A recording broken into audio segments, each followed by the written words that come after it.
هي أقراص منع الحمل أو وسائل منع الحمل الهرمونية ممكن تسبب سرطان في الثدي؟ الإجابة لأ، سرطان الثدي ملهوش أسباب، أو ما نقدرش نقول إن في حاجة لو عملناها 100% تجيب لنا سرطان ثدي إلا النوع الجيني أو النوع الوراثي اللي بيبقى ثبت عند المريضة أو السيدة إن عندها حاملة للجين اللي ممكن يسبب سرطان الثدي.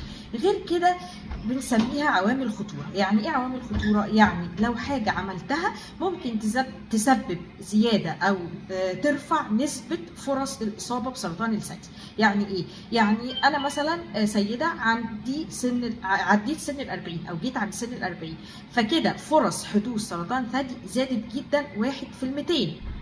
يعني كل 200 سيدة هلاقي فيهم حالة عندها سرطان في الثدي، فكده فرص الإصابة أكتر من أي سيدة أقل من سن ال40.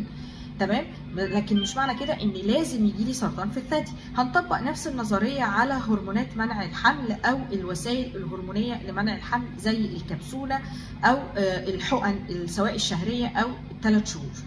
اللي بيحصل انها بترفع الريسك، بتزود عوامل الخطوره اللي ممكن تسبب لي سرطان الثدي. بتبقى السيده اللي بتاخد هرمونات اكثر عرضه من غيرها ان يجي لها سرطان في الثدي. لكن مش معنى كده ان يجي لها، ما ياما ناس ما اخدتش اي هرمونات وجالها، وياما ناس اخدت وما جالهاش، فيبقى هو مش سبب ولكنه عامل من عوامل الخطوره. فلما ابقى انا سيده عندي عامل من عوامل الخطوره اللي هو مثلا سن ال40، او عندي عامل وراثي في العيله، يعني الوالده او الخاله او بنات الخاله او الجده جالهم كانسر في الثدي، فاذا انا عندي عامل من عوامل الخطوره، فما ينفعش ازود العوامل بان انا اخد هرمونات خارجيه.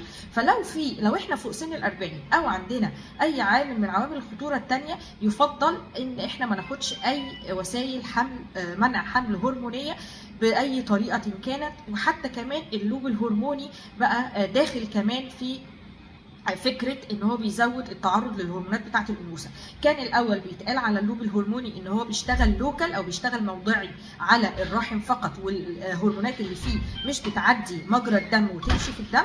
لكن في اخر ابحاث صدرت قالت ان في نسبه من الهرمونات اللي في اللوب الهرموني ممكن تعدي وتمشي في الدم، وبالتالي ترفع الريسك بتاع الاصابه. مش معنى كده ان احنا ما ينفعش نستخدم، لا بالعكس خالص. لو انا اقل من سن ال40 ولو ما عنديش اي تاريخ وراثي في العيله، اقدر استخدم اي وسيله حمل منع حمل تبقى مريحه بالنسبه لي، سواء اللوب الهرموني او الاقراص او الكبسوله او الحقن لحد سن ال40. عند سن ال40 بيفضل ان نمنع الحاجات ديت، او في سن ال35 لو احنا عندنا تاريخ وراثي.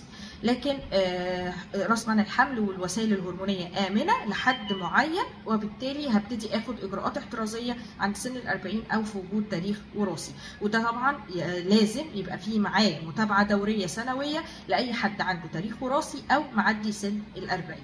يا رب اكون افدتكم. كان معاكم دكتوره ساره زيتون، استشاري جراحات اورام الثدي التجميليه. ما تنسوش تتابعونا عشان تعرفوا اكتر عن الثقافه العامه للثدي.